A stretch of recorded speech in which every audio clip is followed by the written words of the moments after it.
Welcome to Wholesale Hotline, where we cover everything to do with wholesale real estate. I'm Jamil Damji. I'm Brent Daniels. And I am Pace Morby. And together we cover the most important parts of wholesale real estate. Lead generation. Conversion of sellers into contracts. And dispositions. Guys, remember when you're watching this show, do us a favor and squad up in the comments. Make sure that you are liking and subscribing to the YouTube channels and in the Facebook group Wholesale Hotline. Most important, we want to know we're doing a great job for you and helping you build your business. So go give us a review on iTunes and or Spotify.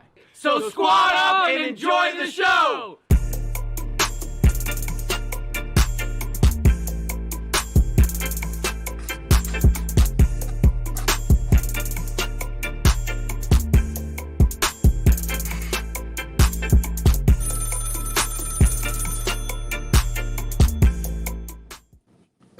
Welcome to Wholesale Hotline number 89. Oh, this is going to be off the rails. This is going to be absolutely just a blast. We are here in the office, Matt here and I, not the Matt here. Hold on. The Matt here behind the ones and twos here is going to be picking out the comments. Usually it's Pace, but you can see Pace is in North Carolina. So we are going to be selecting a lot of questions, a lot of answers, but let me warm up this dish a little bit. All right. First of all, the gentleman below me here has done, listen to this. This is bananas. This is, I don't know anybody that's done this many deals, but you've done 18,100 short sales. Is that right, Matthew? Matthew Potter? Yes, indeed. That's where we're sitting at as of literally last week.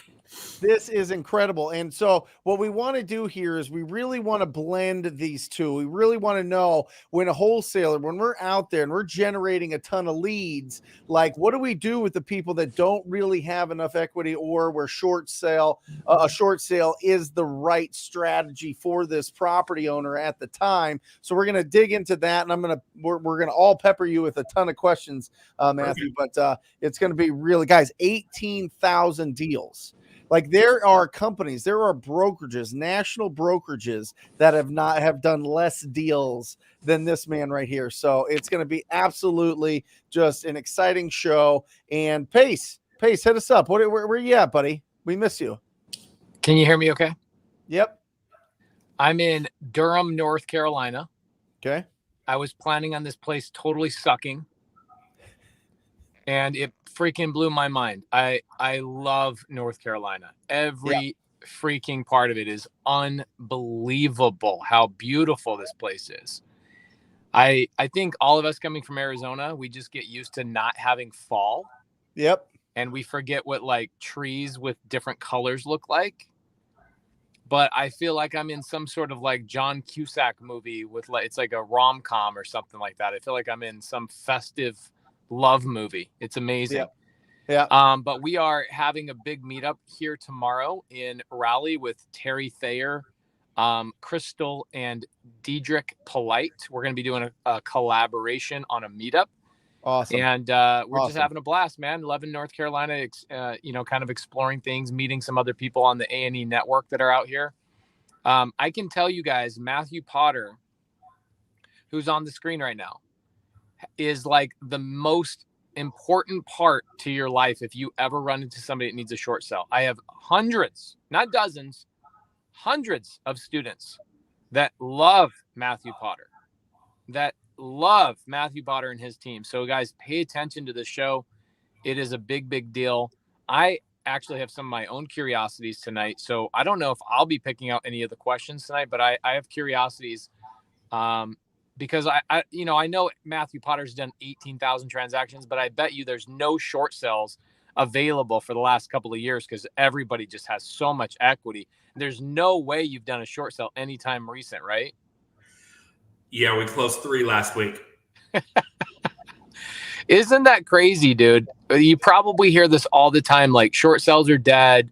They're not possible. You probably hear all the pontificating about short sales are dead. But meanwhile, you guys are doing dozens and dozens of deals every single month. So should we start it off really basic, Brent, and talk about what the hell a short sale even is? That's what I think that's where we start. So Matt, will you kind of explain what a short sale is, and kind of as people are approaching, we've got a lot of people that are just coming into the industry. They're just building their momentum. They're starting to talk and have quality conversations with these property owners, but sometimes it comes up that maybe a short sale is the option, or maybe they don't, I owe more than you're willing to offer me. Now, what do I do? So will you kind of explain what a short sale is real quick, and then how you got into it and what you've seen, because you've seen the whole evolution of this thing. So what are you seeing? And especially on the tail end of this, I don't want to get too far ahead, but on the tail end of this, what are you seeing currently after, the whole COVID and forbearance and everything going on? Will you explain kind of what you're seeing from the inside when it comes to these short sales? Yeah. So first and foremost, short sale. Most simplistic answer to that is a seller that is in a negative equity position where, kind of like you had said, Brent, you touched on this. The numbers just aren't going to work. They're just not going to work. One of the perfect examples, Pace and I have talked about this a lot, and it's one of my favorite loans to actually short: a reverse mortgage. A reverse mortgage it's a great opportunity for a short sale, because at the end of the day, it's a losing proposition under any other strategy other than just flipping or wholetailing, something like that. So a short sale, let's just use an example. Say you had somebody who owes 300 grand on a property. Even when you're running terms, you're looking at potentially, again, we'll just use round numbers for sake of this. Say $1,500 a month is what you can rent it for. Mortgage, taxes, HOA comes out to $1,800. It's a losing proposition. You have the ability to effectively play, as I call it, Mother May I with a bank. Mother, may I sell this house for $200,000, and you can acquire it for where it makes more sense. I've never heard anybody describe it that way, Matthew. Even Perfect. you, bro. That's perfect. I freaking love that. What a great description. That's literally what it comes down to. It does, and it's what I'm seeing, and what's happening there is the banks have never taken loss mitigation off the table, because there is always a certain section of the loan pool where you're going to need to do loan mods, you're going to need to do short sales, forbearances, HUD partial claims, whatever it may be. They have kind of a pretty set in stone guidelines now on short sales, from the aspect of, hey, if our investor is X, say that Fannie Mae is the actual owner of the mortgage, we're going to need 82% net to value. I view that because at the end of the day, it's not a seller's money that you're working with then. It's a bank's. That's 18% below market value. If you can find a way to structure a deal and make that happen, congratulations, you just acquired a deal 18% below what the actual market value is. That's, in a lot of markets, especially a seller appreciating market, that's a great deal. It is. So there's that aspect of it. I'll give you a perfect example. We have one right now that we're doing. We just got acceptance from the first and second mortgage. The third mortgage is sending their approval. There's 3 mortgages on this thing. So it's a fun one. The ARV on it is $550,000.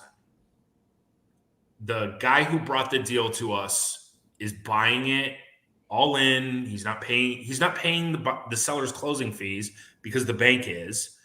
He's buying it for $370,000.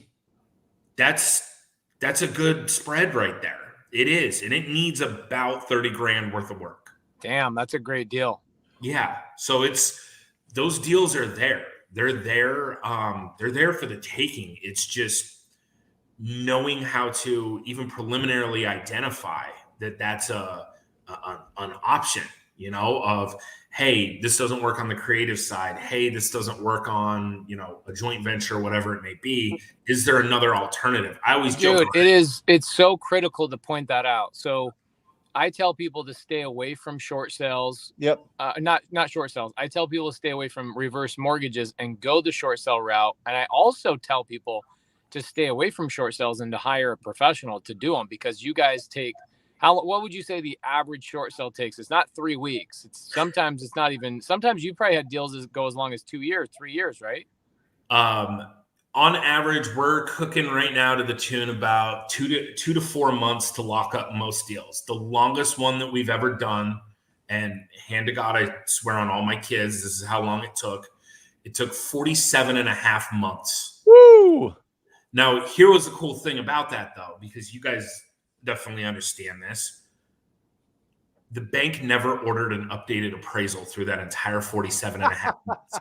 How happy do you think that buyer was? That buyer was through the roof when I said, hey, yo, this is approved. I need you to close in a week. They were like, deal done. I'm wiring in the funds now. Bro, that's a big Matthew, deal. So just for like the people that are brand new, let me kind of walk through the history of short sales just real quick. So back in 2007, nobody really talked about short sales. I feel like nobody ever talked about them. It was almost like Matthew Potter and a handful of other people like invented these bad boys. Like you were on a team and you were running in a circle of people that basically you guys created short sales. Let's just shorten the story. Yep. And they were a huge deal from like 2008 to 2000. What would you say? Like 12, something like that? I'd say 12, 13. 13 Okay. was when we started. The beginning of 13 was when we started to see them decline, albeit so slowly. basically for people that are brand new in the audience, what Matt was doing is he was getting these homeowners and these investors and saying, hey, let me go negotiate with the bank on your behalf. Let me play the mother may I game. I know how these banks work. I know every little nuance. I know the people at the banks because I've been doing this so long to actually approve these short sales. I know the little pieces of paperwork and where they want the signature and what color they want the lines and like every little thing that they need to know. I know it all. So let me go play mother may I with them and I'll get your house that you're $100,000, $200,000, $300,000 underwater. This is back in the days when people literally had like $500,000 houses that are now worth like 180. Yep. And you're getting the bank to approve you to sell those houses below, way below what the seller owed. And it was crazy. Like that's why you've done so many deals, and you've done deals in every single state across the country. By the way, everybody's going to say, does Matthew only work in Arizona? Guys, he does deals everywhere. And I want you guys to how do they get a hold of you first and foremost, Matthew? They need to look you up right now, and they need to add you to their arsenal, not only because of some stuff I'm going to say, but also when we have a crash, which we will at some point, Matthew Potter will become everybody's best freaking friend. You nailed it. So the easiest ways to get a hold of me, you can text me. My cell phone number is 480-343-7894. You can text me. You're giving out your cell phone number? Yep. Say it That's again. not like your enemy's cell phone number you're trying to play a prank on or anything? Nope, definitely not. So the number again is 480-343-7894. Emailing me is probably one of the fastest ways to get a hold of me because I live in my email box. My email is real simple. It's just matthew@stunninghomes.com. And then you can also add me on Instagram. You can message me there. It's just @Matthew Potter Realtor. And then you can also add me on Facebook as well. And I'm in all the groups. I'm in this group. I'm also in, oh man, there it goes. My phone's blowing up. This is good. Freaking love it. Well, so guys, make sure, hey, Brent, you want to put, or Matt, you want to put we got it. Matthew Potter's info on the screen, please? Yep, we got it. Thanks, Matt. Appreciate you. So, Matthew, I want to break down like where a lot of my students have seen success working with you. Because obviously in sub 2, we don't just do cash wholesale. We don't just do fix and flip. We go after terms, right? So What you alluded to earlier is, let's say I run into a seller and the deal not only does it not cash flow, but a lot of times they can't get approved for a loan mod because they don't have income or something weird is going on in their life. There are so many situations where a short sale right now is so important. So for example, I've got a deal right now that I'm going to buy this deal sub 2, But if this lady didn't find me or I didn't find this lady, she was going to go with a short sale. She just bought her house. Yep. Like she just bought it. Her husband passes away from COVID. She has no income. There's no pension. There's no job anymore. And she's like, I'm just going to go live with my son now. I have no money. I don't know what to do. My realtor told me the only thing I can do is a short sale. And I was like, well, what's going on? I ended up buying it sub 2. But a lot of times you'll run into sellers that have a big amount of arrears they're behind on. They're going to get foreclosed on. And if I'm going to buy that sub 2, the only way I can overcome all those late payments that seller's behind on is to do a loan modification. Mm-hmm. And if I can't accomplish a loan modification, which happens all the time, a short sale is like the most amazing thing, because even though you let Matthew Potter do the short sale for you, a lot of times, one, Matthew Potter will get you paid on it. And two, you can end up being the buyer on the short sale. Yep. And that's a big deal. People don't understand that is what the situation is that Matthew will do everything in his power to turn around and make sure that you have an opportunity, or you basically are the guaranteed buyer. Matthew, is that what you're doing for a lot of investors? That I think a lot of people think, well, if I do a short sale, then I can't buy the deal. So you just touched on probably the most important part about how we like to structure our business. So let's just say that, Pace, let's say you bring me a deal, and you've brought me deals before. You have. Hey, by the way, thank you for letting us do the first episode on Triple Digit Flip is the house you sold us. That's right, dude. I kid you not. I didn't even recognize the house, dude. I was sitting there watching it with Nicole, and I'm like, that's the house that had the cat on the oven. I'm like, that's it. I'm like, they're doing it on that house. Yeah, they called it the Animal House on A&E because it was full of dead cats and all sorts of stuff. Dude, that thing was rough. I knew y'all were the right ones, though. I was like, this is for you guys. This is for you. So this is what's up, Jamil? So you touched on something, Pace, and you've seen it firsthand. And there's a multitude of people. I'm looking kind of here on the side. I've worked with Ingrid Hernandez, Anthony Orr. I'm working with him right now. Vicky Morgan. There's a bunch of people that have worked with me. So say you bring a deal to me, because of the fact that I have relationships with agents and brokers all over the country. That's kind of, I guess, you guys always talk about squad up in the comments, squad up here. I have my squad where I can send it to them and let them do what we need them to do to make it compliant with the bank. In the meantime, I'm working on getting your offer in front of the bank so that you ultimately get the first bite of the apple. So if the bank comes back, we'll just use a hypothetical. Say the bank comes back and says, we need 150 and you're at $120. You get the first right to go back and forth with them. Maybe we land at 135 and it's a good deal for everybody. Boom, you've bought the property.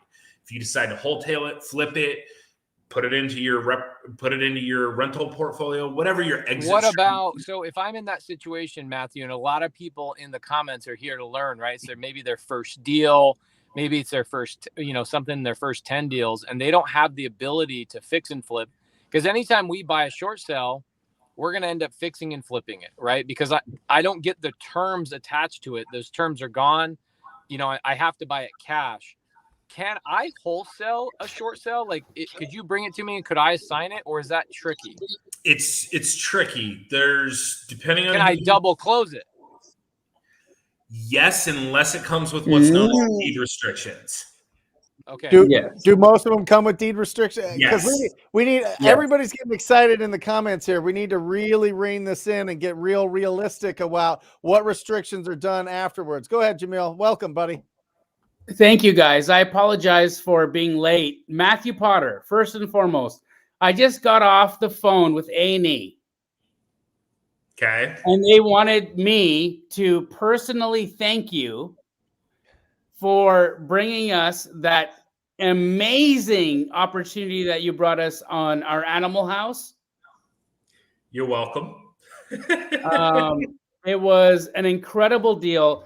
Second, they thought that knowing and having a short sale specialist on our team was so valuable for their viewers that at some point we need to figure out how to introduce that to the American public. And so, Matthew, I just wanted to tell you that like what you do as a business, first and foremost, is so special. You're helping so many people. And you also helped us tremendously on getting a fantastic project. So anyways, guys, I apologize for being late. I've been on the phone with A&E's brass for the last 20 minutes. And so that's been a little bit difficult, but great to see you, Matthew. You as well. Great to see you, Brent. Thank you. Good to see you, brother. Ace, good to see you, man. Where you been? Bro, I just made the greatest freaking music video of you with your shirt off, throwing your shirt around like a helicopter on a P.D. Pablo music video. It's going to be great. You know, there's nothing more I like than being naked on camera. So thank you. Yes. So Matthew, I can wholesale a short sale opportunity, but it's very tricky. And the smartest thing for me to do is take it down cash. Yes. So thank you, Brent, for stopping the flood of, oh God. So here's the thing. The bank's terms, usually they'll give an approval letter that'll say we're accepting X price, X net. These are the approved closing costs. And then there's going to be what's known as the deed restriction that comes with it. And this is usually in all 50 states, regardless of where you are. And what it will be is you are not allowed to transfer the property for 30 days, no exceptions. Yep. After that, days 31 through 90, you can transfer it, but for no more than 120% of the acquisition. So if you bought it at 100 grand, you can't sell it for more than 120. At day 91, you can sell it for any price you want to anybody you want. Doesn't matter. So for the audience that is listening, let's talk about what that means specifically. If I buy it, let's say I find an opportunity. Okay. It currently doesn't have any equity. The seller's in a bad situation. I can't work out terms because the cash flow doesn't work, whatever. And I decide I want to fix and flip this because it's an easy project. Okay. So I go to Matthew Potter. Matthew Potter works out the arrangements with the bank. The bank sells it to us at a lowered price that makes sense for me to go fix and flip it. I buy it with a hard money loan. Doesn't mean I have to have cash, guys. Everybody in the audience is gonna be like, oh my gosh, I don't have money to buy a deal. You get a hard money loan to go fix and flip it. And then if let's say I do a really quick renovation, like $5,000 to $10,000, carpet paint, clean up the property, and I throw it back on the market, and I get an offer on like day 35 of me owning it, I'm not going to be able to sell that property for anything up more than 20% higher than what they sold it to me for. Is that correct? Correct. So that puts me in a tough situation if I'm a fix and flipper and it's a really low end renovation that I could throw right back on the market. I'm going to have to wait until day 91 to sell it for the full price so that the bank prior that gave me the approval on the short sale doesn't restrict my transfer of the deed to the new owner. Correct? Correct. Yes. Got it. Okay, cool. So just so you know, we had this happen recently. There was a great property up in Tremato that an agent brought to us. She wanted to buy it. We got it for God, I want to say it was like, she bought it at like 270 and the ARV on it was like 480. Damn. And it needed 10 grand. It didn't need anything. So what she did, because, well, I mean, it's right there on the approval letter. Can't sell it for 30 days, 31 to 90. You can only do 20%. She found a buyer, secured the buyer, put the buyer under contract like day, I don't know. I think it was like day like 18 and just pushed out close of escrow until day 91. But wait, Matthew, is that legal?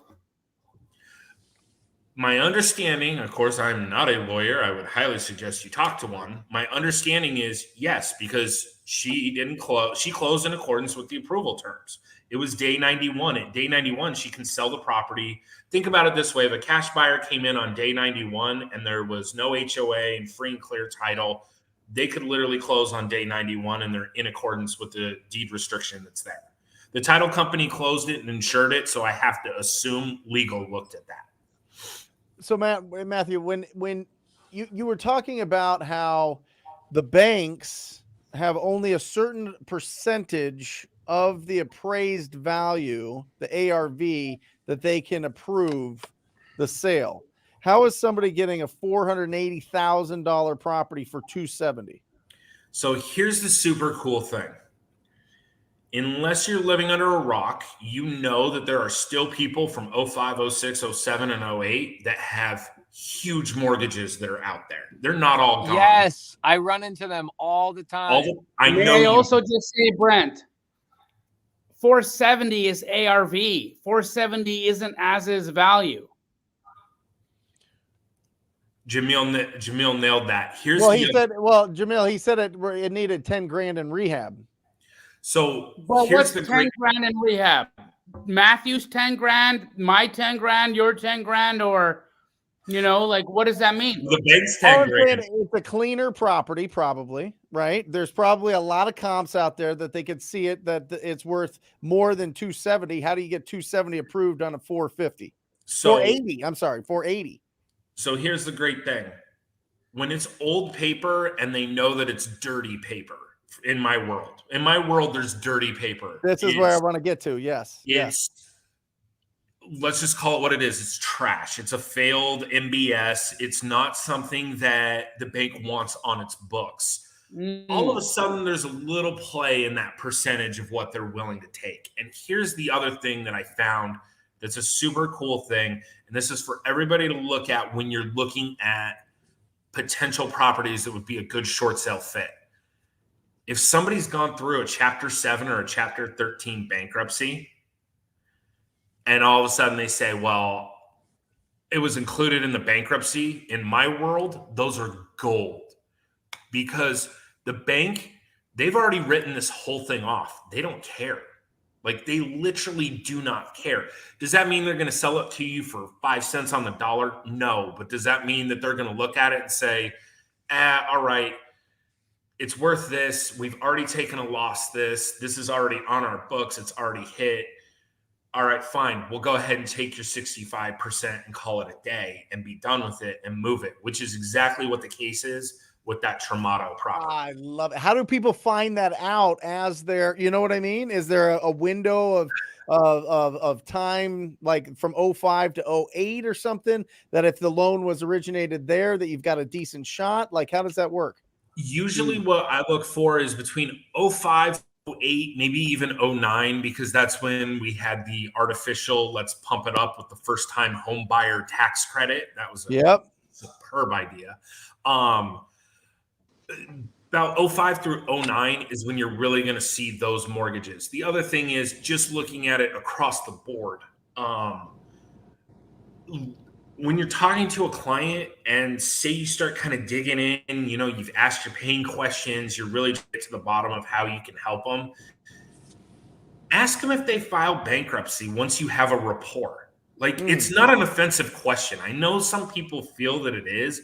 It's really not an offensive question. It's an offensive question if you're walking on the street and you ask somebody in a non-real estate related transaction. In a real estate related transaction, it's expected. In fact, it's offensive if you don't ask the right questions. Don't you agree?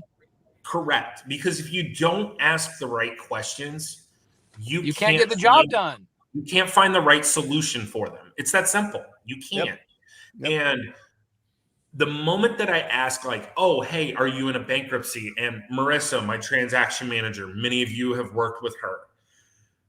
I joke around. I nicknamed her. Her nickname is Vishnu because I swear she's got 8 arms with the amount of work she gets done. She'll email me, text me, hey, we have a Chapter 13 BK. What's the exact terminology that I need? You need a You need a letter of abandonment from the trustee. As soon as you have that, it's generally 21 days. From that, if there are no objections by the court, we are now free to go ahead and move about the country, and we can go ahead and sell this property. She always makes sure it's on her checklist. She makes sure, because if it's in a BK or it's been through a BK, we know right away, hey, we got a good chance here to really help out and create a win-win solution for everybody. Awesome. Matthew. Yes. May I ask you a question? Always. So short sales have been, in my opinion, one of the deepest avenues for fraud that I've ever seen.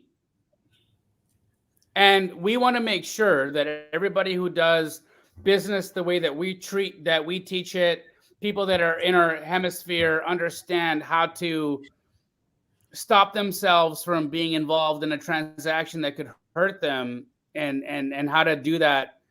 So first and foremost, Matthew, again, I just popped on, so thank you for being the brilliant short sale mastermind that you are. What about people who put short sales under contract in an LLC and then sell the LLC or transfer the LLC as a workaround? I mean, I'm on a phone call. You killing yourself with a camera, and you killing me. I'm on. Well, I'm just saying, do not be looking at me. All right, okay? thank you. I don't want to be rude. Sorry, guys. I got a homeless person. They want to know about short sales and stuff. I'm sorry. See if you can get an address for me. Let's get to work. She's homeless. Not for long. So yes, you just touched on the quote unquote $1 million workaround that was created back in, I want to say it was 2010, 2011. Some genius came up with this idea. This is what I'm going to say.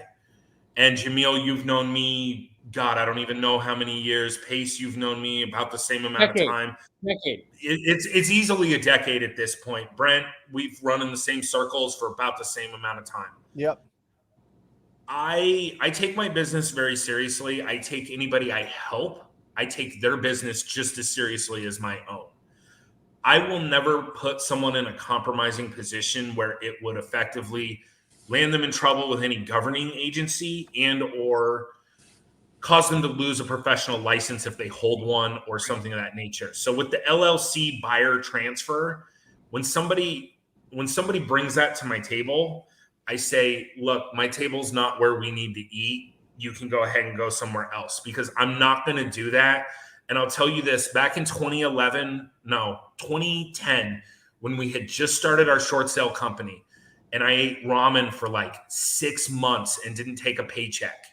Like, I kid you not, dude. I think my paychecks were like $200 a month for 6 months. We had an investor out of North Las Vegas that called us up and said, hey, word on the street is you guys get these done. We're going to send them over. And it's exactly what you were describing. It was the LLC transfer thing. This dude sent us 50 transactions, which to me at the time, I was like, oh my God, like, dude, we hit it. We made it. We're finally here. And the moment I read through the paperwork, I kid you not, 2 seconds later, I was on the phone with our attorney and he was like, dude, cut them. It's not worth it. You will lose your ability to make a living for your family and for your business partners. So, it's not worth it. So can we just say unilaterally here, guys, you heard it on Wholesale Hotline. If you are involved in a transaction that turns into a short sale where people are talking about transferring an LLC to skirt the deed restrictions that a bank is placing on a property, you are committing fraud. 100%. Okay. Hey, guys. The reason why, Matthew... Sorry, go ahead, Base. No, I was trying to encourage you to keep going.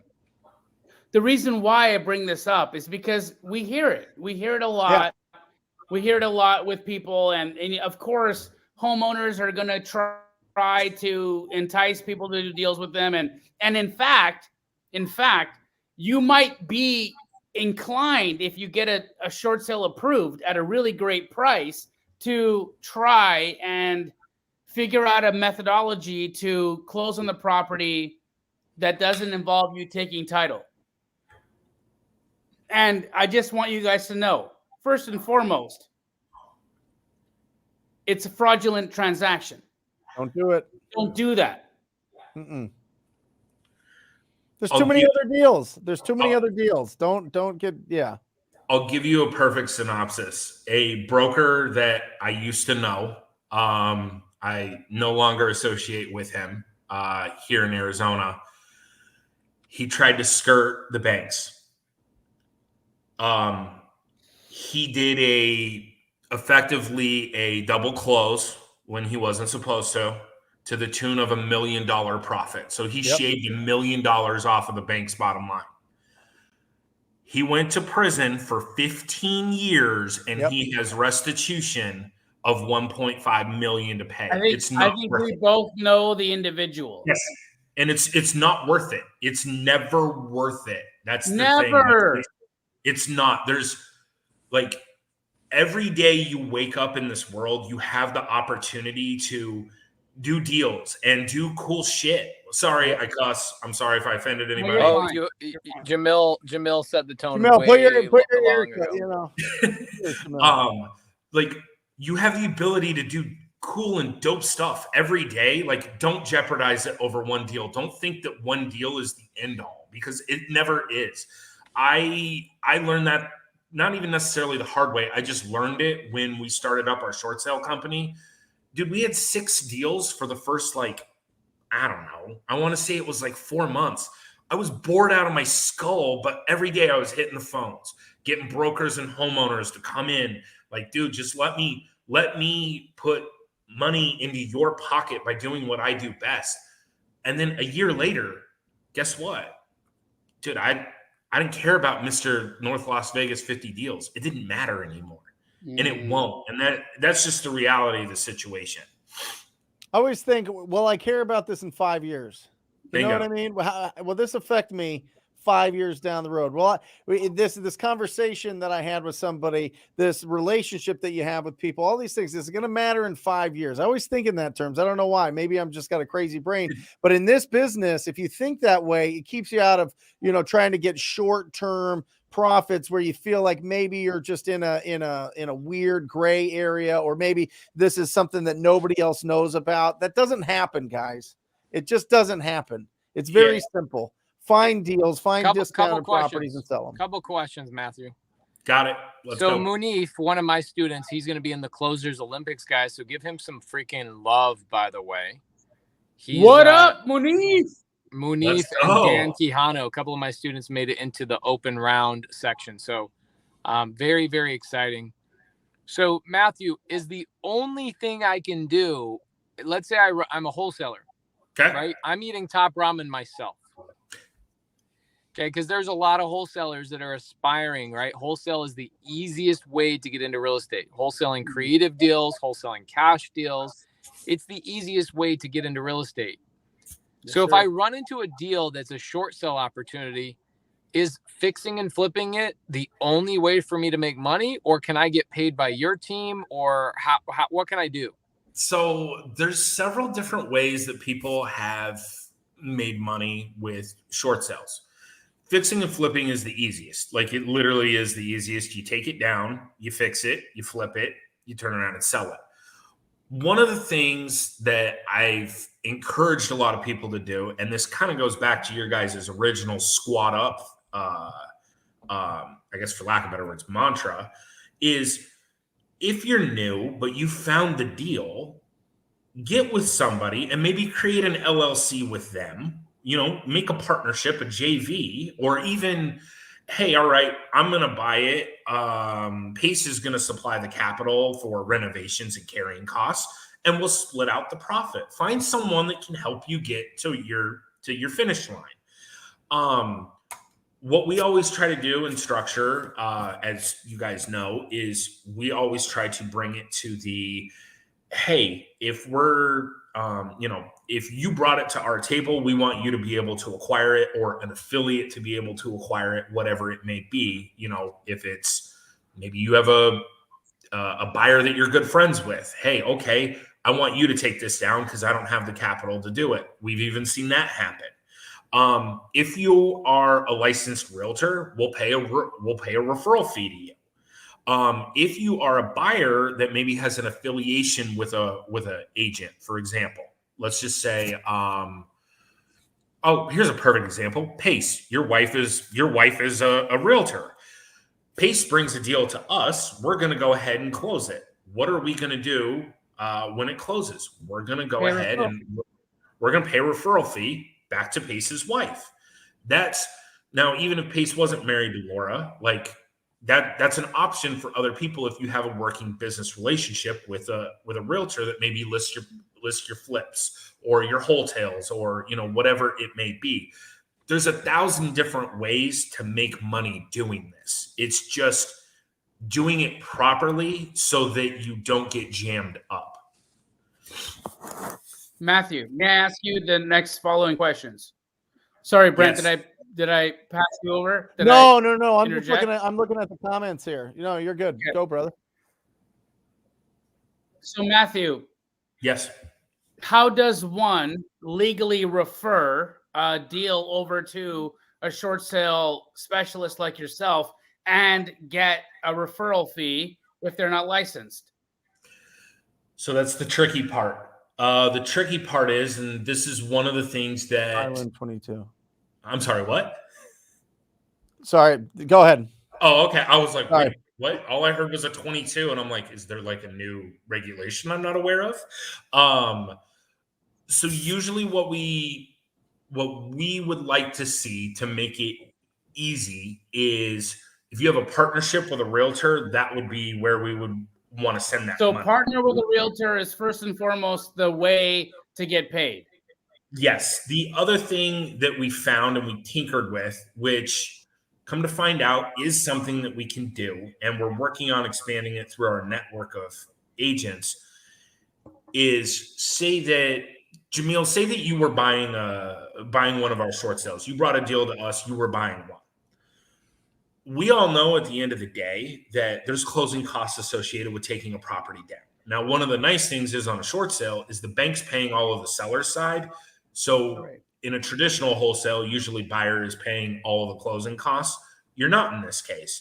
But what we're working on now is having the agent that's doing up the contract, for bank compliance, having them go ahead and give a credit to the buyer's closing costs to offset, to kind of help in a way almost, I won't use the word referral because it's not a referral fee, but it's a way to be able to help offset costs. So you're saying that a person can get paid by referring back closing costs? It's not necessary. Well, yes and no. In a way, what it is because it has to be on a HUD-1 settlement statement for it to be legitimate. Right. It effectively what it is the buyer's agent is agreeing to compensate or to pay the buyer's closing costs, like an escrow fee, recording fee, HOA transfer fee, whatever the typical costs are on that specific transaction.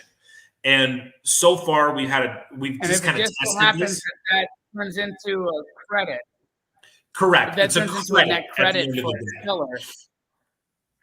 Correct. So it ends up being a credit, and it's one of the things because there's another facet of my business. I think you guys know I work with a hedge fund right now.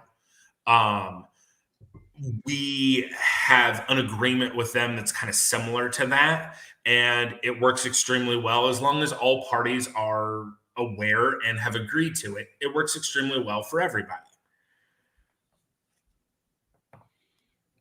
Got it. Wow. Are you seeing that are the buyers for these properties a lot, Matthew, is the hedge funds? So here's the thing we're living in probably one of the most unique times in real estate I've ever seen. Like, we really are. I don't think there will ever be a market like this again, similar to how everybody thinks there will never be a market like there was in 2008. Right. Right now, the amount of private equity and hedge fund money that is floating around in the space, especially in your suburban, Jamil, you sold the animal house to a hedge fund. You did. Brother, So this is what I've been saying from day one. And again, I get fought from so many people about my opinion on this, but Matthew, we know what happened there. yeah. The hedge fund bought it because they own so much in that neighborhood. They needed to increase their cash balance in the hood. Yep. Dude, you nailed it. Like, I kid you not, one of my clients, when we started out, they owned less than 1% of a very prominent subdivision in Santan Valley. They now own over 26% of it. No. Yes. Oh my gosh. So it's like, it is what it is. But yes, they'll be an end buyer on a lot of these. Like, hey, take it down, hold it, and clean it up. Just dress it up. Don't go over the top. And if it fits their box, they'll buy it. There's a guy in my brokerage. I swear to God, every time this guy buys a property in Buckeye, he calls me immediately. Can you give me a buy number? Yes, here it is. Great. I'm going to sell it to you. I'm going to put paint and carpet in. And yeah, like I said, there's a ton of private equity that's in there that is going to be not necessarily where you are in the short sale process, but the end game, when you're pushing it back onto the retail market, those are the ones, if you buy within their box, oh man, you're in a great spot. You really are. Got it. There's a quick question just to kind of get to some of these questions here. Can you explain the difference from a credit standpoint for people when they go through a short sale as opposed to a foreclosure, and what are the benefits of a short sale in that? So here's the thing. Every state is different with the way that state's laws are with regards to what's known as deficiencies. There's what's known as deficiency judgments. Arizona's pretty straightforward with the exception of a couple different property types and a couple different loan types. But Arizona's pretty much just a one action state where it's, if you go through foreclosure or short sale, that's it. The bank's done. They're not coming after you. That being said, one of the things that's really nice about doing a short sale is what I call, you get to dance with the devil rather than the one that you don't. Because say you go down the road of foreclosure and you have a homeowner that just says, F this, I'm just going to foreclose. I don't care. I don't want this house anymore. I want to move back in with my son. Similar to Pace's lady from the other day. Okay, that's all fine and dandy, ma'am. I completely understand and respect that. That's where your headspace is. But just to give you a little information, I'm just trying to help you live the rest of your years in peace and quiet without the bank potentially coming back to you saying, hey, we need you to sign here and here, and you owe us all this money. And I've seen that happen. People going to buy new homes 5 years later. Oh, hey, by the way, you have a $58,000 mortgage that you never satisfied. What are you talking about? I did a short sale. Yeah, you did, but whoever did it sucked, and you're on the hook for the 58 grand. The other thing that's nice is, and here's a real life experience. I actually did one of my lawyers. I know it sounds terrible that I have multiple, but it is what it is. I did one of my lawyers. Bro, that's the biggest flex of all time, having multiple lawyers. Yeah, Come on, I mean, wealthy people have lawyers. I mean, that's that's part of your team, bro. Literally at this point, it is. It's a team effort. It is. Yeah. But here was the really cool thing. She called me. She had a property down in Tucson, Arizona. She was 27 months behind on the mortgage. And she's like, dude, I'm done. This thing is a horrible investment. Get rid of it. I want to short sell it. And I'm like, all right, you need to seek legal advice and, CPA advice. And she's like, dude, I'm a lawyer. Shut up. Give me your paperwork. Let's go. And I'm like, all right, cool. So we did all of it. Her credit score had gone down because of the missed payments. It had gone down to we'll just say 580 for sake of the story. Not exactly great because she was up at the 800s before she defaulted. We got it approved. We got it closed the day before the foreclosure sale. Got it closed. 60 days later, her credit score was back up to a 780. She was able to purchase another home 2 years later in Pennsylvania because she relocated to Pennsylvania she was able to purchase a new home. That happened because she completed the short sale. If you go through the foreclosure, you're looking 3 to 5, sometimes 7 years, depending on loan type, before you can get another mortgage. That's another big push for a client that maybe can't see past the situation they're in right now. Like, look, in 3 years, you may need another home. Let's get you prepared for the future, and let's take care of what the issue is right now, in the present. Let's take care of that. Hey, we have 150 people more watching right now than started. I think it's time to give out your cell phone number one more time. One more time? Yes, everybody get your freaking pen and paper out. And if all you have is Top Ramen, then, write it out with Top Ramen, whatever you got to do. There you go. Make sure it's wet noodles. My cell phone number is 480-343-7894.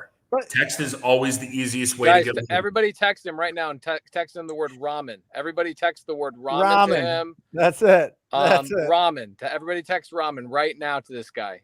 No, but Matthew, why would you give out your number? I mean, you've done over 18,000 deals. Why would you want to put your number out there and communicate with everybody on the show? Why would you do that?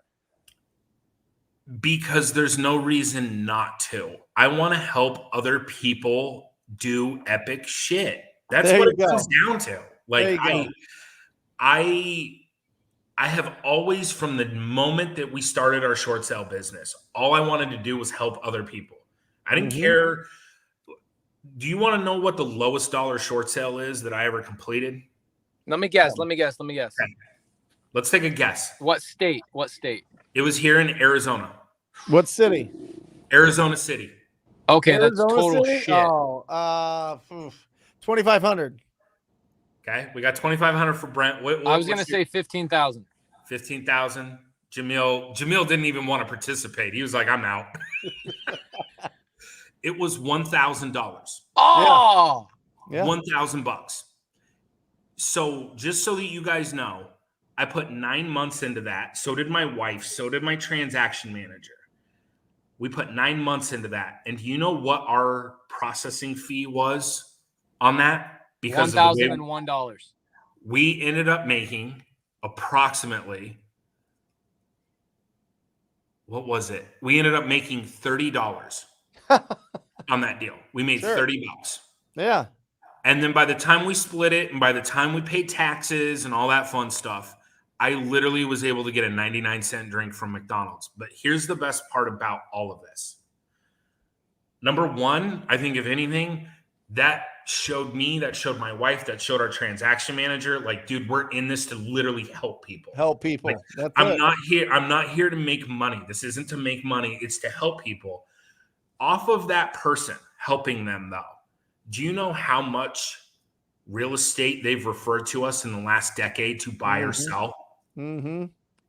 It's literally over $32 million in real estate between referrals of referrals, themselves.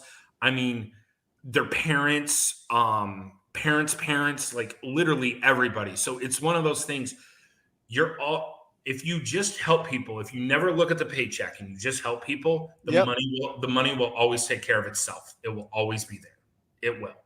The money's equal to the amount of value you provide. It's incredible. And a lot of people get this twisted. And this is a huge fact, because everybody's looking for the, well, I'm helping out now, but I'm not getting paid yet. It's been 3 months. It's been 6 months. It's been 9 months. I've been doing this business and I made a little bit here and there. This could be your entire life. You could get these opportunities all the time to help people out and get that. And the more you serve, the more you get paid. That's it. The more value you provide, the more you get, you make. You want to make $1 million, provide $1 million worth of value, which essentially that is what it is. $32 million in real estate sales at 3% is about $1 million. It is. And that's off of one client with a $1,000 final settlement on a short sale.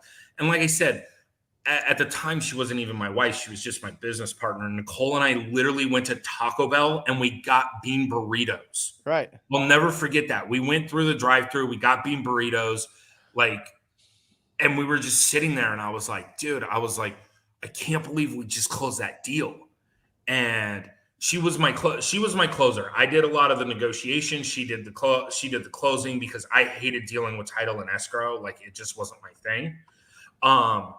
She is extremely well versed in that. So it was one of those things. We made a great team, and it was like, cool. Like I said, from that, it led to so much more. And that's the way that we've always tried to operate that side of the business. Like, there'll be times Marissa will send me a message, and this will happen.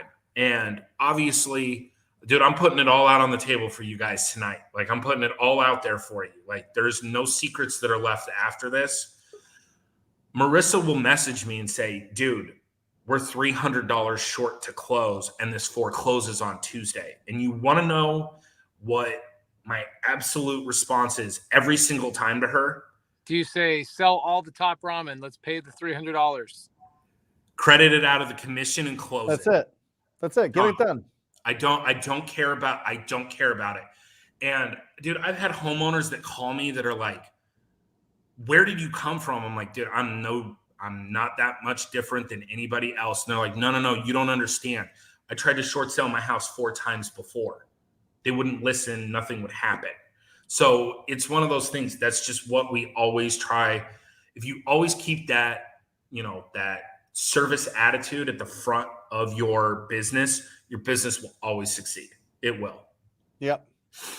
And listen, the opportunities present itself every single day. Every single day, we have the opportunity to go reach out to somebody that is on the pre-foreclosure list. We have the opportunity to knock on a door of a property that's, looking in rough shape. You have the opportunity to talk to somebody that just inherited a property, but they live out of state.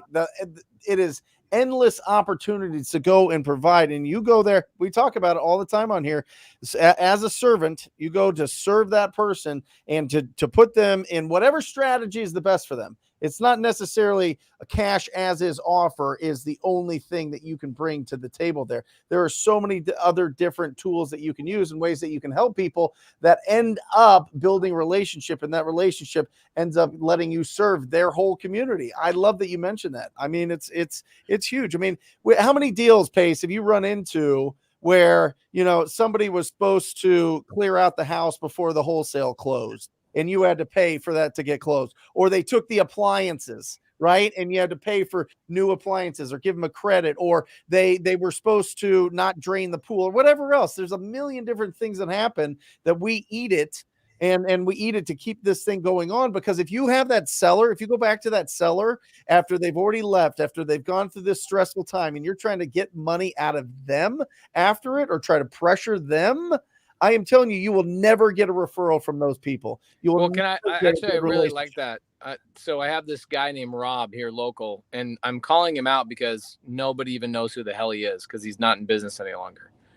But I was doing construction for him. This is probably 8 or 9 years ago. I was his contractor for his fix and flips. And so he would call me before he closed on a property, and he'd say, hey, can you stop by and see if the tenants are out of, or not the tenants, but the homeowner out of this property? And I'd stop by and I go, hey, they're all gone, but they still got a car like in front of the sidewalk, right? They couldn't afford to tow it or whatever else. Man, that guy would go a month long grinding that homeowner out of $1,000 or $2,000 rather than just helping people. Nobody wanted to do business with him. He was always after that last dollar, that last penny. And he's not in business anymore. Nobody does deals with him. Nobody refers anything to him. He's gone. Finito. So when you're chasing stuff like that and you act like that, people don't want to be around you. It's why look at my students, right? We had one Zoom with Matthew last summer with my students. And I get DMs from people weekly about how Matthew is treating them and taking care of them. And Matthew's right. He treats my people and my students like he treats me and my business. And that's exactly how he treats himself and his business. So it's a major deal. How many text messages have you gotten, by the way? Has anybody said ramen? All of them have said ramen. And I'm at... right now I'm at 72, which is that's fantastic. So weak, guys. We got guys. We're not even triple digits. We got the triple digit guys here. Come on, what are we doing?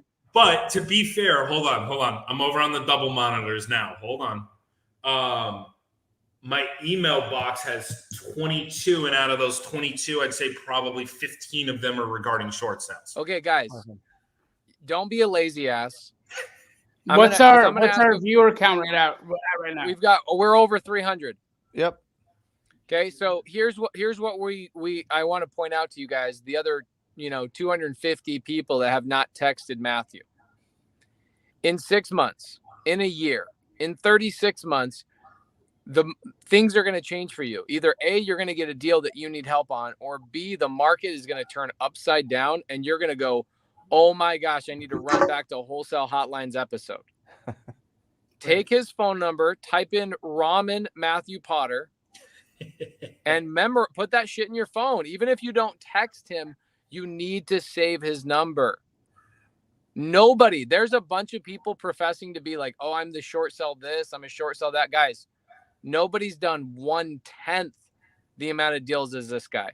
18,100. If you're just joining, Matthew has completed 18,100. I don't even know how to divide that by how many days you've been doing it, but it is bananas. So here's the funny thing about 18,100 deals is about how many wholesale deals I've done. I was gonna say I try to keep up with Jamil these days. That's where I try to set the bar. So Jesus, here's the thing that's funny. I was sitting there and I was looking back on my pipelines of 08, 09, 2010. Now, granted, I was on a lot of Monster energy drinks back then. Like, oh yeah, dude, I slept like maybe about 3 hours a night. Like it literally was about 3 hours a night.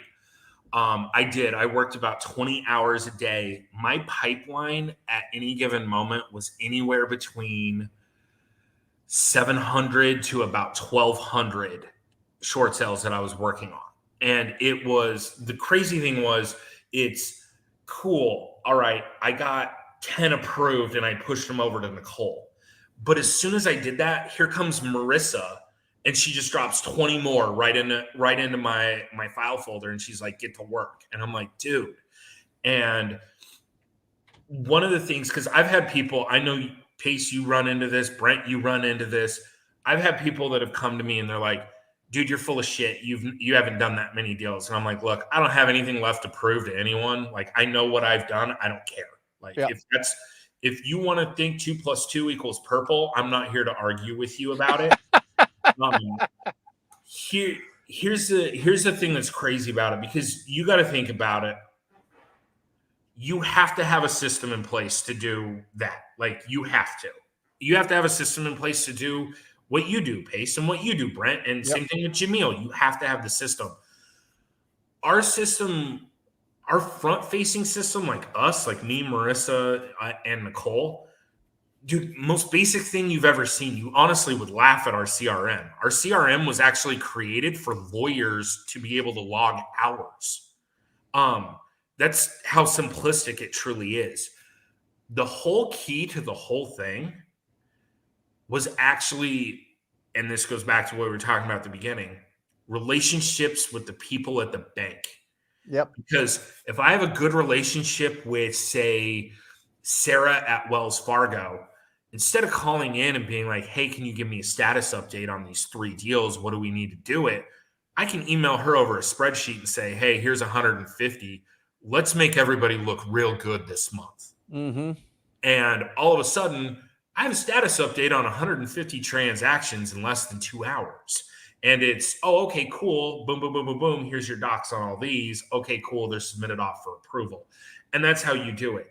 It's just like anything else in this business, as we all know, it's relationships. And that's what it is. To this day, I still have one of the best relationships at Mr. Cooper, which used to be Nation Star, which this part of it used to be Ceteris, which used to be IBM, LBPS. Like, that's going way back in 09 right there. So here's the thing. I can literally send this guy a text message and he'll respond with, here's the value I need. It's approved. That's it. Like, I don't even need to submit a package to him anymore because he knows that I will have all the docs there for him. It's a powerful, powerful relationship to have. Yeah, I'm not going to lie to you. Every time that his every time that a loan comes across my desk where I look at it and it's one that hits for him, I'm like, oh yeah, we're about to have a real good time right now. Oh yeah. So Matthew, I've got your cell phone on the screen. Yes. I want to impress on everybody one more time. If you have not saved his phone number, guys, I promise you will regret it. 2 questions for you. Number one, quickly, I don't want to get into this too much, but how can people actually like use you? Is it just to bother you, or should they come to you when they have what, like a no equity deal, a seller behind on their mortgage? What's the like thing I should bring to you? What I tell people to bring me is bring me the seller that you've exhausted everything else on. I am the real estate garbage disposal. I am the last line of defense. You've gone through anything that Jamil has taught, anything Pace has taught, anything that anybody can think of. I am your last line of defense. I'm your garbage disposal. Go ahead. If you've looked at it, you can't get a loan mod, similar to what you were talking about, Pace, where there's no job. No job, you can't modify a loan. It doesn't work that way. Maybe they can't do a forbearance. They're not subject to COVID protections or anything of that nature. Bring me that seller. Bring me the seller that or the heirs who have inherited the house where the mother or father passed away, and there's a reverse mortgage, and you're sitting there looking at it saying, what the hell do I do with this? Bring me that. We will short sale those all day. It's not even a question. I'll tell you who the bank is when you email me. I'll say, this is the bank and this is who it's going to be with. Here's the paperwork. Let's get in front of the seller. Let's get the paperwork done, and let's get them relieved of this. Do you do all 50 states? All 50 states. There's not a state I won't touch. Okay. Another question. I need to do like a full short sale training in I'm revamping my entire training for sub 2. We're calling it sub 2 2.0. I need to get you during the holidays for a couple of hours to do a whole breakdown on a workflow inside my training, so all my students know exactly what to do to Perfect. submit deals to you. Bro. Now, here's my main question. I was very curious about, and every time I talk to you, I feel like it's always providing value to other people. So I freaking love hanging out with you because I know other people are learning every time I get to talk to you. Same, bro. Same. What do you think is going to happen? Let's not do any market predictions because the market's going to crash. We just don't know when. So let's throw that out the window. If the market crashes, is your phone just going to be freaking melted overload? Like, what's going to happen, dude? So here's the fun thing about that.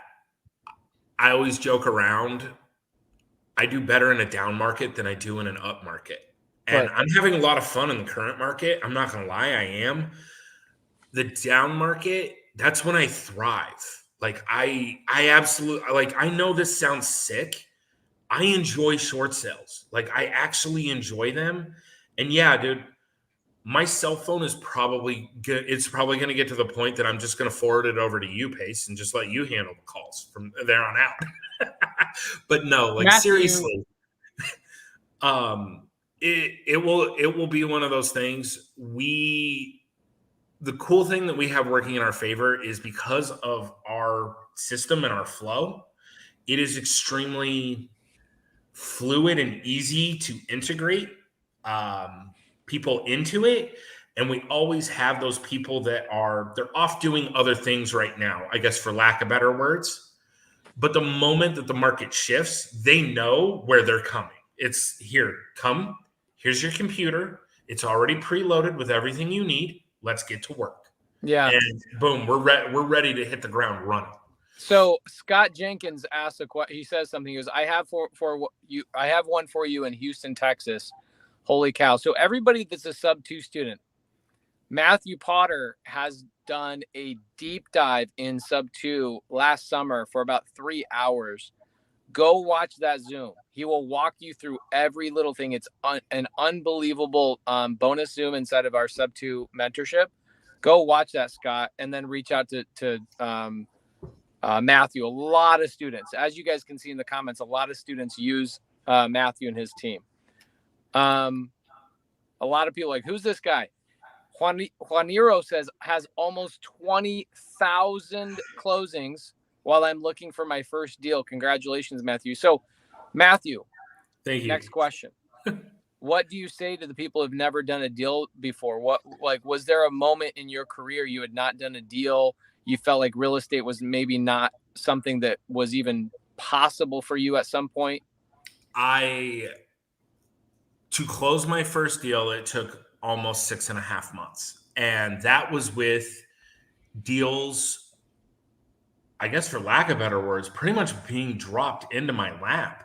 It's just, I hadn't learned everything that I needed to learn. I was good at talking to people. I didn't know how to structure a short sale. I didn't know how to comp. I didn't know how to put together a short sale package. Now I can put together a short sale package. Literally, I could be over here doing it, and I don't even need to look at the screen anymore. Everybody has to start somewhere. And dude, that first deal, I'm gonna be honest with you, I felt like the biggest dummy by the time I finally oh, okay, cool. Yeah, you want to work with me, and all right, there's a contract and the bank's gonna accept it. And literally, I got it and I sent it over to Nicole for closing. And I'm like, I don't even know what the hell we do now. Like, what do we do? And she's like, you close it. And I'm like, how the hell do you do that? I literally I didn't know that earnest money was a thing. I didn't know that title had to be clear. I didn't know that how buyers and sellers signed. And mind you, I had bought a house 5 years before that, and I still didn't understand any of this crap. I didn't. So it's one of those things, dude, just like anything in life, you can't be a master of something. You can't even be good at something if you don't at least attempt it. So you just got to attempt it, and then you'll get there. Matthew, do you feel like you're still learning stuff even at your level of the game? Bro, every day I learn something new. I mean, on every level, not just in business and personal life and all that, but I mean, in business, dude, there's times I'm like, okay, wow, that's new. I never even realized that was a thing. Okay, cool. So that's the thing that's probably the most fun about all of this, is that monotony doesn't occur if you continue to educate and evolve. It just doesn't. Here's a question for the group. This has been asked since the very beginning of the live. We just haven't gotten to this question. Can I buy a HUD home and own it as an investment property? I skip trace 2 duplexes across from each other that's vacant and boarded up. It's HUD owned. Jamil, do you have an answer for this? Well, of course you can buy a HUD home, but just understand that anytime you're buying an REO, there's going to be all kinds of issues you're going to be working through, right? First and foremost, they're not going to try to give you the longest inspection period. So that's going to be a problem, right? So, and secondly, they're going to want you to have a tremendous amount of earnest money. I've seen REO EMD increase from small amounts to $10,000 non-refundable. That's just how the banks have evolved in the way that they do business. And here's what I got to say, T-Town. Is that T-Town who asked the question? Yeah. No, it was Sayal. So, there are so many better properties to go after than trying to cut your teeth in REO.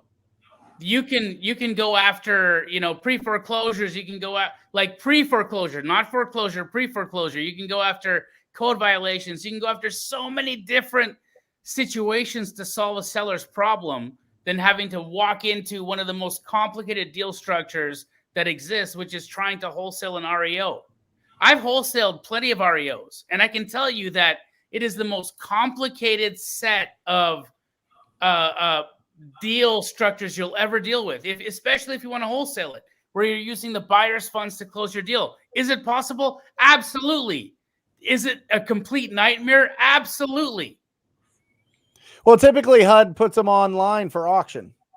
So they're going to put it on the online auction to sell. So yeah, again, Oh, she's talking about HUD, like just buying it online. Yeah, I mean, Like the HUD, like it's owned Yeah. by the housing I urban Yeah, development, yeah, right? I So- got you. I owned a HUD home. I bought a HUD home for my personal residence online. online, All right, and I tore it down and built a new home on the lot. awesome. 2 questions right here. T-Town Supreme. Matt, what are you finding to be the best way to get in front of pre-foreclosure sellers in your personal opinion? You can pull lists, data lists of people that are, your 90-day lates, 90-day lates in Arizona. I believe you can pull those in every state. Your notice of trustee sales, Public data. I'm finding so that. Claudio says, a student of the game. He's an awesome guy. He's a student of multiple of us on the stage. He's awesome. You see that word he used there, Pace, real quick? I love that he did this. He said explain, not convince. Yes. How he's many amazing. times early on in our shows, like back in 15, 20, Wholesale Hotline 25, was it how do I convince the seller to do a short sale? No. Claudio's got it right. I love it. Go ahead. Claudio lives in Boston and virtually wholesales in Houston, by the way. Anybody that they ask questions, people always ask questions. Is it possible to virtually wholesale? Yes, it is. Yes. Claudio says, how do we explain to the seller that a short sale is the best option possible when they may be considering letting it go to foreclosure just to be done with it? Right. Great question. Usually the quickest answer on that is I completely understand wanting to be done. Why don't you let me help you, and let's just see if we can get a second opinion and see if there's an opportunity where we can clean this up for you so that it is truly done once and for all. That's the way that I usually will bring that to someone's attention, because they're at a very heightened emotional state usually when they're done with something. That would be the way that I would explain it to them and say, hey, look, I understand being done. There is an option that could probably clear this up for you. Can I give you some information regarding that? And that's Matthew, the way to do it. Are you finding that it requires you to have? I'm sorry, I think we cut out there. Can you guys hear me? Okay. Yeah, we can hear you. You're good. Matthew, do you find that when you're dealing with this type of a seller, are you having to bring to the table a lot more psychological expertise with like how to deal with somebody mentally in that kind of a situation? And should there be tools or things or books that people can read that can get them a little bit more fortified to walk into a call like that? I would say you got to have empathy. You have to have empathy when you're going into a situation like that. For me, when I'm dealing directly with a bank, there's no empathy there. It's just numbers. Like it doesn't matter. There's no emotion behind that. But when you're working with the seller, you got to put the empathy hat on. You have to put yourself in their boots. How are they feeling? They're losing their home. No matter what, they're losing their home. You're there to help them and help them avoid it in a, I guess for lack of better words, a disastrous manner. So yeah, you have to bring to the table, a certain skill set of being empathetic, understanding, but also, because I run into this a lot, you have to be slightly assertive. And the reason why is you'll end up with a seller that has ostrich syndrome. And what that is they're just going to stick their head in the sand. Yep. None of this is happening. I'm not being foreclosed on. You're full of crap. You don't know what you're talking about. No, you have to be assertive, but you have to do it at the right moments in time. Yeah, that's what it comes down to. If you're too close. What'd you say, Jamil? How do you talk somebody out of an ostrich? So I don't necessarily always suggest this, but what I usually do is if somebody is giving me ostrich syndrome and or quote unquote ghosting me, usually what I'll do at that point is I'll just send a nice firm text message or a email that says, Hey there, Jamil. It looks like you have everything figured out and that you no longer need my help. Should anything change, please feel free to reach out to me, and I wish you best of luck in your future endeavors. And I send that. And I kid you not, like that, the phone will ring.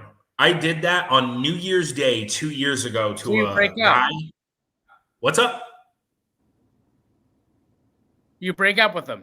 You Yeah, cut it. no, You're like, look, I'm not even going to go any farther with you. away. If you can't commit to doing a deal with me, or commit to a conversation, you're gone. Dude, you nailed it. And literally, I did that. And I kid you not, this was a guy I could not get a hold of for the previous 11 weeks. All I needed was him to sign the DocuSign package. Like, he didn't even need to do anything. I sent that. I kid you not. He called me. Okay, I signed everything. Are you sure you can't help me? And I was like, oh, I can as long as you pick up the phone. You have to stay in communication with me because if we're not in communication, I can't help you. And sometimes the banks need decisions within 24 hours. Yeah, So you need them to participate in this. exactly. It's not one of those things where there's no participation. Like, dude, you need to participate. I'll give you a trophy at the end. We can call it a day. Like, dude, but just stay in communication with me through the whole process. But that's a great upfront conversation that you're saying. And it's a great filter to see if you can actually do business with this person. Are these people going to answer the phone? Are they going to be there when you need them to help them? Right. And if you do that up front and you get a feeling like, well, I don't think this person's going to make it to the finish line here, that's when you stop that whole convincing them thing. Yep. And see if they actually trust you to get the job done. And if they truly want to get the job done, they should be hounding you, not Exactly. the other way around. But, obviously human nature, whatever else. I love it. Yeah. Awesome. Upfront, get the upfront. Let them know what the relationship's going to look like so that they're not surprised and they're not like, oh, what else do you need from me? What else do you need from me? If you're like, we're going to need all of this documents. They're going to come at me in different times. I just need you to be ready. Are you prepared to do that? Yes. Okay, great. I'm going to do my best job for you. Yeah. You good, Pace? Are you getting attacked again by, yeah, I've got what was I've she got saying? this- The wireless was killing you. The phone was killing everybody and killing you. Yeah, it and was the killing her? lady. There's this lady in the park, literally the only homeless person we've seen in all of North Carolina. I promise you, like, it's incredible here. But this lady keeps coming up to me and saying, "Stop looking at your phone. You're going to die." So this has been a fun wholesale hotline, to say the least. Well, listen, I mean, she's not wrong. Eventually, someday, Pace, someday. She is not wrong. Eventually, someday. That's three things real quick, Matt, that I really love that you mentioned is there's probably people on this show right now in the watching this that have a more elaborate CRM than you do. Yep. And you've done almost 20,000 deals. So that should tell everybody something. Okay, if you're fiddling around and you're playing around and getting real crazy with your CRM, you're not doing what you should be doing, which is having quality conversations with distressed property owners. Second thing, 6.5 months, guys. I am telling you, I wish I could just write it down in the book. How many people, I bet it's 90 to 95% of the top producers in our business, it takes them 6 months to get their first deal. I am telling you time and time and time again, but the people that push through that and get there, that's how you set up your whole career. You're setting it up off of ramen. You're setting it up off of $200 a month. You're setting up, you see the vision, you're going after it. Stay consistent, stay sustainable, take sustainable action all the time. And then the third one, I love this. You just go, man. You were just going. A lot of people think that education, you got to get educated first, plus action equals results. Well, it's really action plus results is your education. All right, get out there and get nitty gritty. Start taking the action. Start moving the ball downfield. Start building those relationships and the skills and the processes up. The sooner you start all that, the faster you're going to become whatever you want to become, whether it's a full-time real estate entrepreneur, a full-time investor, wildly wealthy, whatever it is. It starts by taking that action and the results. the action and the results are your education. And that's what I got from you, Matthew. Thank you. You nailed it. At the end of the day, one of my favorite books is you can't teach a toddler to ride a Can't bicycle. teach a kid to ride a bike at a seminar. At a seminar. You can't. You have to, and like that's the number one thing. It's not like I graduated from a short sale university and it's like, there was this giant, educational thing. No, I learned what documents a bank needed and I called a loss mitigation number and we started putting together short sale packages and Marissa started doing amazing things. And then Nicole started closing everything, even absolute shitstorms. And then another key is never making a mistake, right? You never made a mistake. Yeah. Okay. Dude, I make at least a dozen mistakes a day. Like, no joke. I do in all facets of everything. So it's one of those things, dude, get hit 7 times, get knocked down 7 times, get up 8. It's that simple. Like you got to keep going and doing it. And like I said, you'll be on that grind and then all of a sudden you'll have that breakthrough moment. And like, this is where Brent and I definitely have 100% the same philosophy. Yeah. If you just talk to people, you will get so much value and education. Talk to everybody. Talk to the person that's bagging your groceries at the grocery store. You never know. You may be able to help them in some facet. You really might. It's not like, it's just, you don't realize 6 degrees of separation, man. Like that. Bro, Jamil and I just had this weird thing the other day. So Jamil has this property in Central Phoenix. And I go, hey, let's go over to this property and let's do a YouTube video together talking about this house. And, last time Jamil and I did a YouTube video together, we ended up getting a TV show out of it. So I was like, let's go do another YouTube video together, right?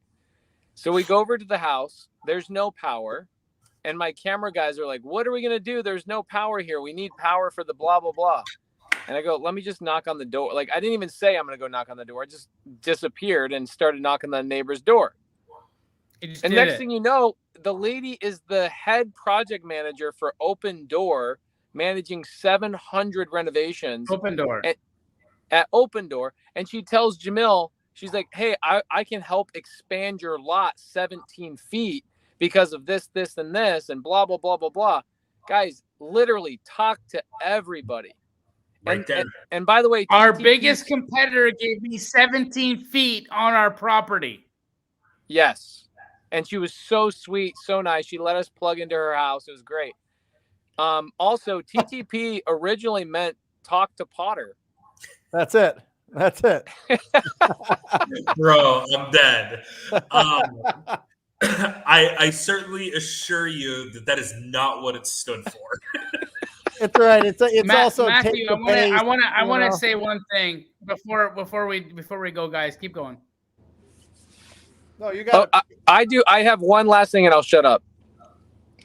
Matt, are you looking to recruit anybody? Because I get a lot of people that are like, if you were going to start anywhere, where would you start? And I'm like, okay, I would probably work on TTP's acquisition team. That's probably one thing I would do.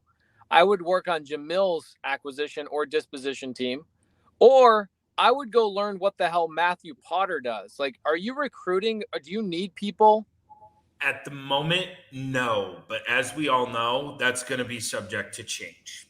It will be subject to change. And I am a huge proponent of, I think you guys have all seen me throw out this hashtag on a lot of my posts on Instagram and Facebook.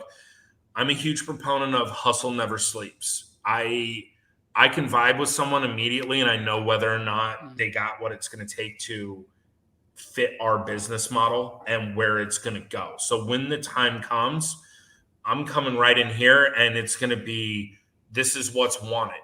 And I want to talk to people. I want to talk to the people that are out there doing the grind, because I remember all of this, like to a T. Like I said, this was a thing that was crazy back in 2010 it was January 3rd, 2010 was when we opened the doors to our personal short sale company after working for another one for a year. I was so nervous I threw up that night because we had 115 G's on the line. Like, we threw out 115 grand capital to get this thing up and running during the worst economic recession that this country has ever seen. Ever. Like, if there was ever a poster child for doing stupid shit, it was me. Like, literally, like, it's one of those things where you're just like, dude, this is a horrible idea. We did that. I threw up and I went in, and because our operations were nationwide, and when we started, it was daylight savings time, which means the East Coast was 3 hours ahead of me. I went in at 4 a.m. and I started making phone calls to East Coast brokers at 7 a.m. Most of them hadn't even had a bagel. They hadn't even had coffee. They were pissed off I was calling them. They were still hungover from New Year's.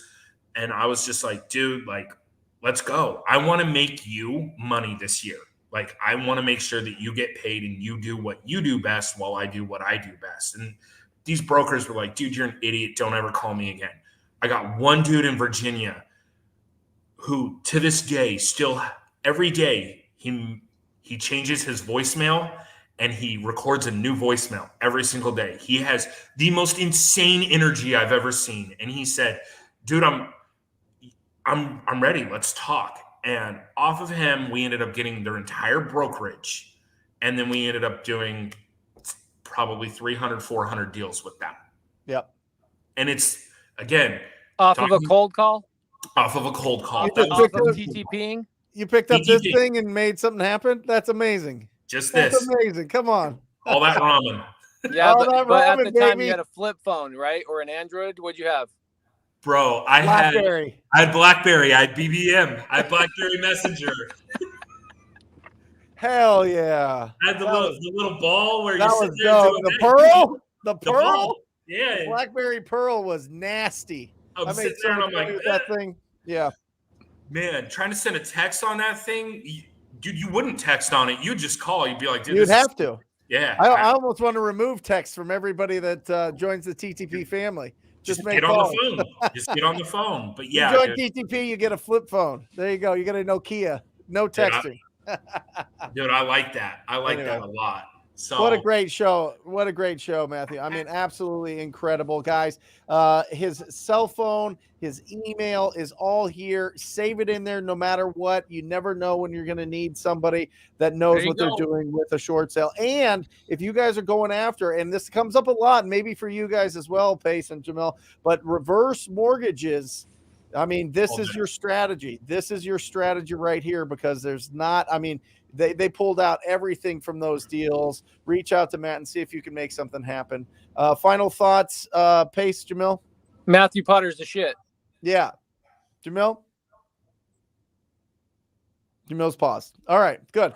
Well, we love you guys. We will see you. We will see you next week. Well, first of all, Pace, you've got your show. It's like Jamil's like up there cranking his laptop with like a hamster wheel or some shit. Bye. Yeah, exactly. Pace, when's your next show? When's your next live on YouTube? We've been doing a live every morning for the last 2 weeks.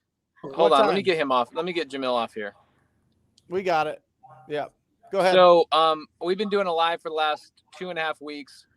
We're somewhere near 140 contracts with driving for deals in like 2.5 weeks. Awesome. That challenge goes every single morning for the next 2 more weeks and we're done.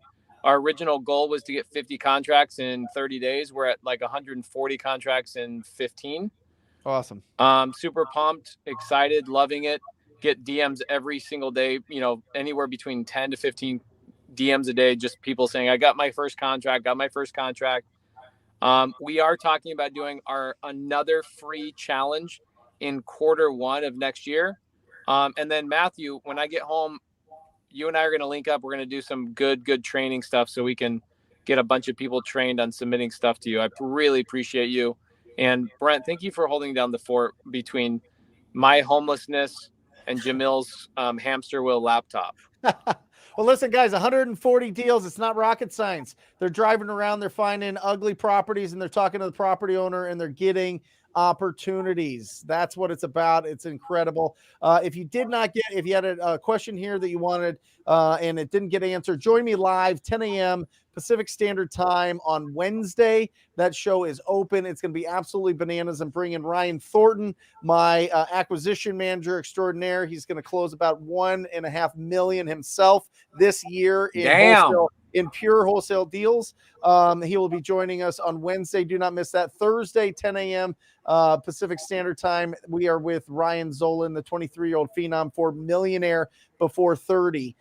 Fantastic show. I know, Pace, you've got a show on Sunday. You always do the Sunday service, which is absolutely incredible. And guys, reach out to Matt and with any short sale opportunities. Awesome. Love you guys. See you later, guys. Thank you. Or just say squat up. So squat up and enjoy the show. Yeah. Yeah. Okay. 1, 2, 3. So squat up and enjoy the show. What are you doing? I didn't say nothing. Why? I don't know. Okay. So squat up and enjoy the show. Cool.